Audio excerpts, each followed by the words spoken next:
The engineering chief said it would take the diagnostic array about 90 seconds to confirm the human was unnecessary. He said this the way people say things they have already decided are true. His name was Deputy Systems Director Ostavain, and he had the particular confidence of someone who had never once been wrong about a machine and had begun, over the years, to assume this extended to people.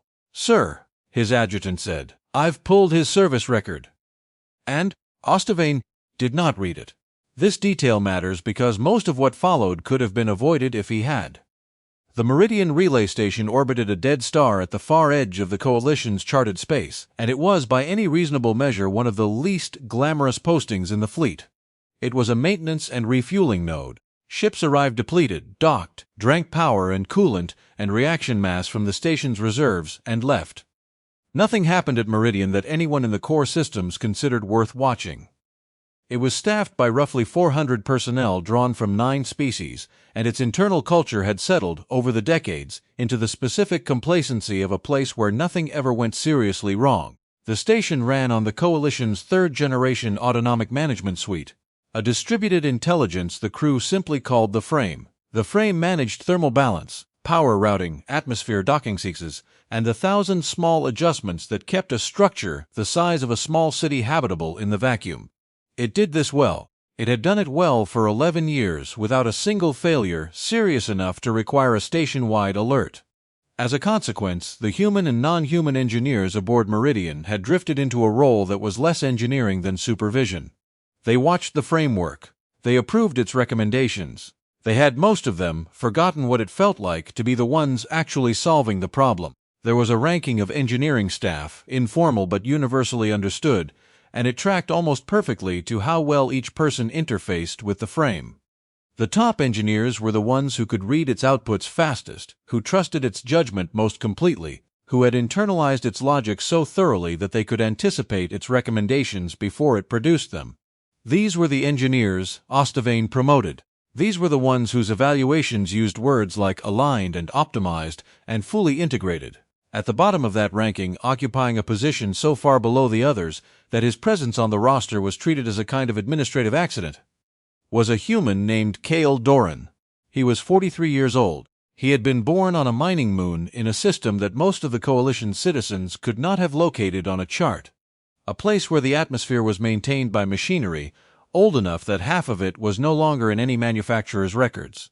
He was of average height and unremarkable build. He had a face that people forgot the moment he left the room, and a manner so quiet that new arrivals sometimes worked beside him for weeks before learning his name.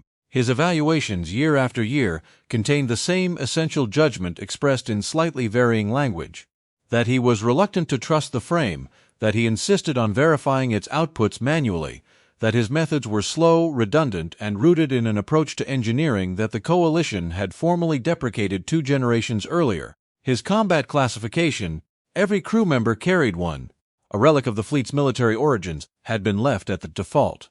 Nobody had ever bothered to assess him. His technical classification had been entered, 3 separate supervisors, as analog dependent, a category that was not quite an insult, but was understood by everyone to be one. What none of those evaluations recorded, because the evaluation system had no field in which to record it, was where Cael Doran had learned to do his job. On the mining moon, the machinery did not have a frame. It had a man named Oren Halvis, who was already old when Cael was a boy, and who had spent his working life keeping alive equipment that the Coalition had stopped supporting before Cael's grandfather was born. Halvis had come out to the mining moons after a career in the early deep space fleet, the crews that had gone out before the autonomic systems existed, when a station's survival depended entirely on the crew's ability to understand every system down to its physical logic and repair it with their hands. Those crews had a saying which Halvis repeated to Cael more times than Cael could count: "The machine will tell you what it wants you to know. Your job is to know the rest."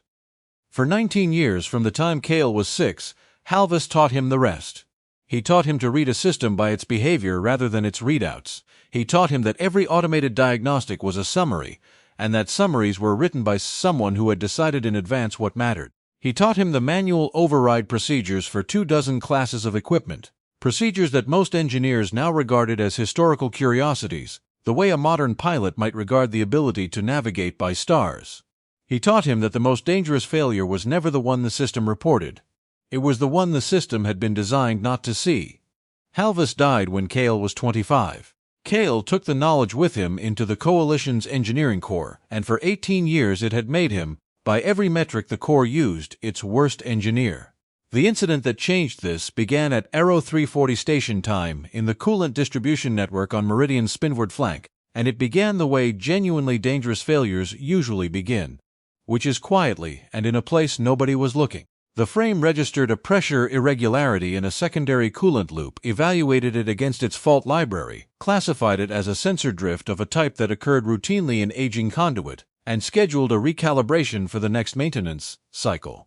This was, according to every parameter the frame had been given, the correct response. The irregularity matched the profile of sensor drift almost exactly. It was well within tolerance. There was no reason to escalate. The irregularity was not sensor drift. It was a hairline fracture in a coolant manifold, propagating slowly under thermal cycling, and the reason it looked like sensor drift was that a genuine fracture at this early stage produced pressure signatures nearly identical to a failing sensor. The frame's fault library had been assembled from 11 years of Meridian's operational data, and in 11 years Meridian had never had a manifold fracture, because manifold fractures were the kind of thing that happened on older, less well-maintained stations. So the frame had learned, correctly and disastrously, that this signature meant sensor drift. It had no category for what was actually happening. It filed the problem, dimmed the alert, and moved on. Cael Doran was on the night rotation, which was where the ranking system placed engineers whose contributions were considered least essential. He was doing what he always did, which was walking the physical spaces of his assigned section and looking at things with his own eyes, a practice his supervisors had repeatedly noted as inefficient. He was in the spinward coolant gallery at 0430 when he stopped walking. He would later be unable to fully explain what made him stop, and this inability would frustrate the people who investigated the incident because they wanted a clean technical answer, and what he gave them was closer to a description of instinct. He said the coolant lines had the wrong sound. Not a loud sound. A change in the register of the flow, a faint difference in the way the fluid moved through the manifold.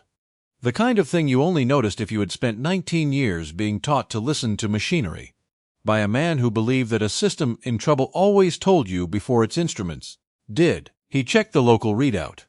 The readout showed nominal, with a flagged note about scheduled sensor recalibration. He looked at the note for a long moment. Then he put his hand flat against the manifold housing, the way Halvis had taught him, and felt the vibration and understood that the note was wrong.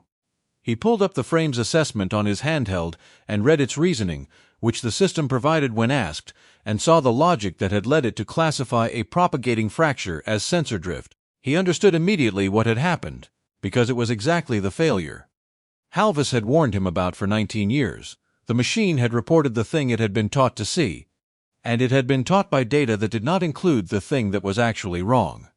He filed an escalation. This was the first mistake, from the perspective of the people who would spend the next several hours trying to manage him, because filing an escalation put the situation into the official record, and the official record was governed by the frame, and the frame did not agree that there was a situation. The escalation reached the duty officer, a wealthy systems specialist named Issar, who reviewed it, cross-referenced it against the frame's assessment, and found a night-shift analog-dependent engineer disputing an autonomic classification on the basis of, according to the escalation's own notes, the sound of the coolant. Issar flagged it as a probable false alarm and forwarded it to the day-shift chain with a note recommending review at the next cycle. This was, again, entirely reasonable, given the information Issar had. The frame was right 99.9% of the time. A human claiming otherwise on the basis of a feeling was, statistically, wrong. Cael did not accept the deferral. He filed a second escalation, this one requesting an emergency manual inspection and temporary isolation of the affected loop, and he attached to it a manual pressure reading he had taken himself, bypassing the station sensors, using a physical gauge of a type most of the station's engineers had never touched. The manual reading did not match the sensor reading. It showed a pressure differential consistent with a fracture, not drift. This is the point at which Deputy Systems Director Ostavane became involved, because a second escalation from a bottom-ranked engineer disputing the frame twice in one night was exactly the kind of thing that got a deputy director woken up, and Ostavane did not enjoy being woken up. He reviewed the situation from his quarters. He saw the frame's assessment, which was clear and well-reasoned and supported by 11 years of data. He saw a manual reading from a handheld gauge, an instrument he regarded as roughly as trustworthy as a divining rod, submitted by an engineer whose file was a monument to the refusal to trust modern systems. He weighed these two things against each other and arrived at the conclusion that anyone in his position and with his assumptions would have reached. "Tell Doran," he said, "that the frame has assessed this as sensor drift, that his manual gauge is out of calibration, and that if he files a third escalation tonight, I'll have him evaluated for fitness." He paused. "And schedule the loop recalibration for this cycle instead of next, so he feels heard. This'll take the array 90 seconds to confirm once it runs." It was his adjutant, transmitting this instruction, who paused and said that she had read Doran's service record. Ostavane did not read it. He told her the record was irrelevant. He told her that the question was not who Doran was, but what the frame said, and the frame had said sensor drift, and the conversation was over. The adjutant, whose name was Rena Voss, and who would later be the only person in the chain to emerge from the incident with her judgment intact, sent Doran the deputy director's instruction. Then she did something that was not required of her, which was to open the service record herself and actually read it. She read that Cael Doran had been trained by Orrin Halvis. The name meant nothing to her. She read further, into the biographical notes that the Corps collected but never surfaced in evaluations, and she read that Halvis had served 11 years in the pre-autonomic deep space fleet, and that during those 11 years he had been aboard 3 separate stations that suffered catastrophic system failures, and that all 3 stations had survived, and that in the post-incident reviews for 2 of them the surviving crews had specifically credited Halvis's manual intervention with preventing loss of the station. She read that Halvis had spent his retirement on a mining moon and had taken on exactly 1 apprentice. She read all of this in about 4 minutes. Then she looked at the escalation timestamps, and she looked at the coolant loop diagram, and she began quietly to be afraid. Down in the spinward gallery, Cael Doran received the deputy director's instruction, read it, and set it aside. He did not file a third escalation. He had understood, from the wording of the second refusal, that the official channel was closed to him, that the system had decided what was true, and that every path through the system would now route him back to that decision. He had spent 18 years watching the Corps trust the frame, and he knew exactly how long it would take to change its mind through proper procedure, and he knew he did not have that long. What he had instead was the thing Halvis had left him, which was the knowledge of how to act without the system's permission. The fracture, by his estimate, was perhaps 40 minutes from the point where thermal cycling would open it fully. When it opened, the secondary loop would vent superheated coolant into the manifold gallery, and the pressure loss would cascade into the primary loop, and the primary loop fed the thermal regulation for the entire spinward habitation ring, and the spinward ring housed roughly 160 crew. The frame, when the fracture finally produced a signature it could not misread, would respond correctly and quickly, but by then the coolant would already be venting, and correct and quick would mean an emergency seal of the gallery with whatever was inside it, and 160 people would be evacuated into the least stable part of the station, while the primary loop tried to compensate for a demand it was not designed to meet alone. None of this was in the frame's model. All of it was in Cael Doran's, because his model had been built by a man who assumed the machine was always one failure behind. He could not stop the fracture. It was too far along. But he could do the thing the pre-autonomic crews had done when a loop was about to fail. The thing the frame would never do on its own, because the frame's entire logic was built around keeping every system running. He could isolate the secondary loop manually and reroute the spinward thermal load through the tertiary backup, a redundant system that the frame kept in cold standby and had not activated in 11 years because it had never needed to. Bringing the tertiary loop online manually, without the frame's authorization, in the 40 minutes he had, using override procedures that predated the current system, was the kind of task the Corps no longer trained anyone to perform. He had been trained to perform it. He had in fact performed it dozens of times, on the mining moon, on machinery older and less forgiving than anything aboard Meridian, under the eye of a man who would make him do it again if he was even slightly too slow. He went to work. The override for the tertiary loop was located at a physical junction 2 galleries away, behind a panel that had not been opened in years. The frame monitored the junction but did not control it. The pre-autonomic engineers had insisted, when the frame was installed, on preserving a small number of fully manual control points over the objections of the installation team who had considered them unnecessary. Those manual points had sat unused for 11 years. The engineers who had fought to preserve them were retired or dead. Cael Doran was very likely the only person aboard Meridian who knew how to use them, and he knew because Halvis had made a point, decades earlier, of teaching him that the most important control in any automated system was the one the automation could not touch. The panel resisted. He opened it. The manual interface behind it was exactly as he had learned it, unchanged in 11 years because nobody had touched it, and he began the isolation sequence. While he worked, the situation upstairs was changing, because Rena Voss had done something that violated the chain of command and possibly her contract. She had gone, in person and without authorization, to the deputy director's quarters, and she had put Halvis's post-incident reviews on his display, and she had said, in the flat tone of someone who has decided that being fired is preferable to being complicit, that the engineer he had just threatened with a fitness evaluation had been personally trained by the man who saved 3 stations, and that if the frame was wrong tonight, the record would show that Doran had told them twice, and they had ignored him twice. Ostavane read the reviews. It took him about 90 seconds, which was, he would reflect later, exactly the amount of time he had allotted for the array to prove Doran wrong. When he finished, he did not say anything for a moment. Then he opened a channel to the spinward gallery and found it empty, because Doran was 2 galleries away with his hands inside a manual junction, and Ostavane, for the first time in his tenure, felt the specific cold of a director who has understood that the situation has already moved beyond his authority. He pulled up Doran's location. He saw that the engineer was at the tertiary loop junction, a control point Ostavane had not known existed, executing a procedure the station logs did not recognize because the station's logging system had no template for it. He watched, unable to intervene in any meaningful way, as a man he had dismissed an hour earlier performed an operation Ostavane could not have performed and did not fully understand, on the correct assumption that the station was about to fail in a way the deputy director had refused to believe was possible. The fracture opened at 0518. It opened 34 minutes after Cael Doran had first stopped in the gallery to listen, which was within 4 minutes of his estimate. When it opened, the secondary loop vented, exactly as he had predicted. The pressure in the loop collapsed. The frame, presented at last with a signature it could not mistake for anything else, escalated to a station-wide alert and moved to seal the affected gallery and compensate through the primary loop. But the secondary loop was already isolated, because Doran had isolated it 11 minutes earlier, and the spinward thermal load was no longer routing through the primary loop, because Doran had rerouted it through the tertiary backup 9 minutes earlier. The frame, executing its emergency response, found that the emergency had already been contained by a series of manual actions it had not authorized and could barely interpret. The gallery sealed on an isolated, depressurized loop that vented into an empty maintenance void instead of into an occupied section.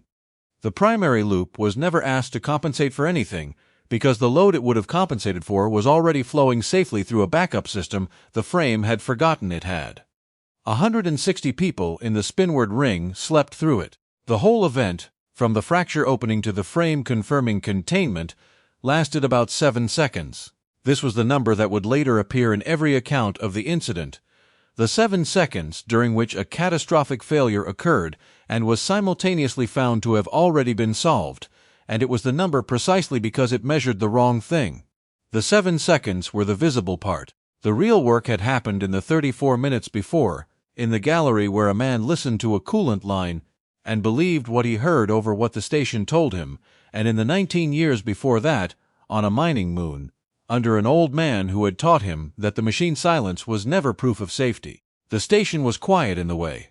Stations are quiet when something enormous has happened, and the systems responsible for noticing it have only just caught up. The frame logged the event, and in logging it produced a reconstruction of what had occurred, and the reconstruction was, in its own machine way, remarkable to read, because it showed the fracture, and it showed the containment, and it showed a gap of 34 minutes between the two in which the containment had somehow already been arranged, before the failure it contained had happened.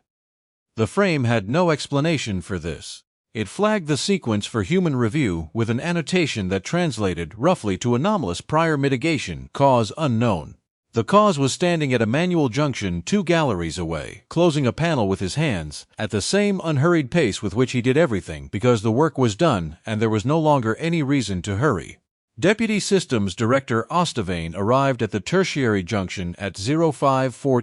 This was itself unusual. Deputy directors did not come down to the galleries. He found Cael Doran wiping coolant residue from the manual interface, and he stood for a moment in the entrance and did not immediately speak, because he had come down without deciding what he was going to say.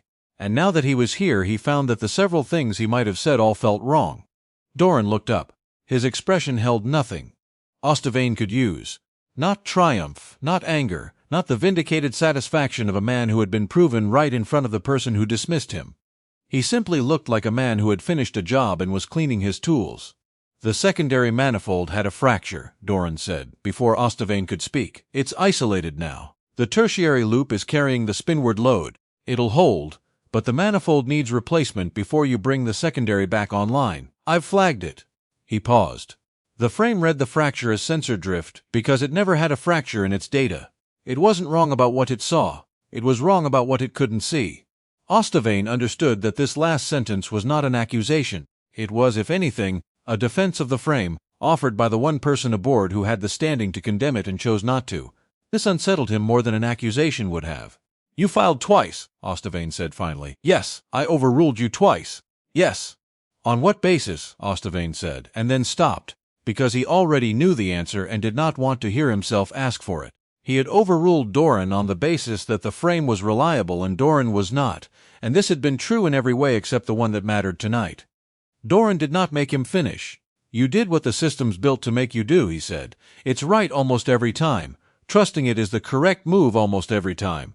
Tonight was the other time. He closed the panel. That's the whole problem with a system that's right 99% of the time. It trains everyone to stop being able to tell when it's in the 1%.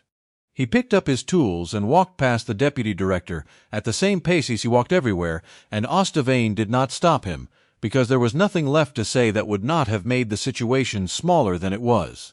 The investigation took 11 days. It was conducted by a review board sent out from the sector command, because a station-wide alert triggered an automatic external review regardless of outcome.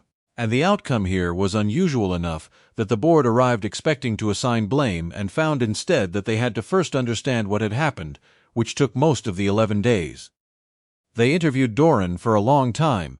They found him difficult to interview, not because he was evasive, but because he answered every question with the plain, unadorned truth, and seemed genuinely puzzled that they wanted more. He had heard the loop. He had checked it. He had known the frame was wrong. He had done what his teacher had taught him to do. He did not think any of it was remarkable, and his failure to think so made the board, several of whom had spent their careers inside the autonomic systems, deeply uncomfortable. They interviewed the frame, in the sense that they audited its decision logic, and they found that it had done nothing wrong. Every choice it made had been correct given its data. The failure was not in the frame. The failure was in a fleet-wide assumption that a system correct 99.9% of the time made human judgment redundant when in fact it made human judgment rare, and therefore more important because the situations in which the system failed were precisely the situations in which no one aboard remembered how to act without it. The board's final report contained a recommendation that would eventually ripple through the entire Coalition Engineering Corps, though no one at Meridian knew that yet. It recommended that the manual override competencies the Corps had deprecated 2 generations earlier be restored to the training curriculum, not as historical curiosities, but as Corps skills, and that every automated station in the fleet maintain a minimum number of personnel trained to operate independently of its autonomic systems.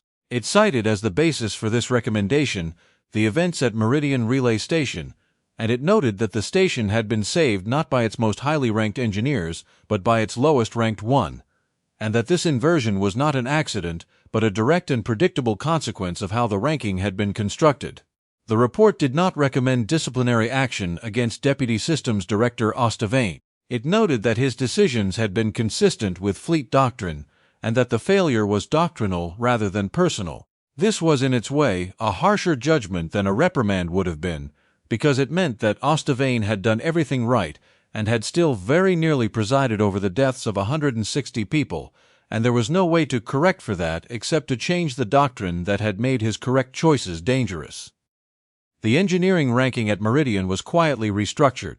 The category analog dependent was removed from the evaluation system fleet-wide, on the board's recommendation, and the engineers who had carried it were reassessed under a new framework that valued exactly the thing the old one had penalized. Cael Doran's technical classification was updated by a records clerk who, given no template for what to enter, and after some consideration entered reference standard and attached the incident report and left it at that. Doran himself did not change. He returned to the night rotation because he had asked to, because he found that he preferred the quiet galleries and the company of machinery to the day shift's meetings. He walked his section every night, and he put his hand on the manifolds, and he listened, and the other engineers, who had begun, slowly, to come to him with questions and then to ask him to teach them, learned that the man they had ranked last had been carrying the entire time the one thing their whole training had failed to give them. There was one more entry in the record, added 3 weeks after the incident, and it was added by Ostavain, and it was the first personal note he had entered into any file in his 11 years as deputy director. He had gone back and read Doran's service record, finally, in full. He had read about Orrin Halvis and the 3 stations. He had read the biographical note, buried where no evaluation had ever surfaced it, describing a 19-year apprenticeship on a mining moon under a man the coalition had never known it should have valued. And he had understood, reading it, that everything he needed to make the correct decision that night had been sitting in the file the whole time, and that he had refused to read it because he had already decided that who a man was mattered less than what the system said. His note did not mention the 90 seconds he had predicted. It read, "Recommend that no autonomic system be permitted to overrule a manual escalation from a certified independent engineer without human review at director level. The system reports what it was built to see. Some things it was not built to see. We were not built to see them either until someone taught us. We stopped teaching. This is a correctable error. Recommend we correct it." He filed the note, and he did not add the thing he was actually thinking, which was that he had spent his entire career certain that he could read a machine better than anyone, and that he had been right, and that this had turned out to be the least important thing about him. Some realizations did not need to be part of the permanent record. This one he kept for himself.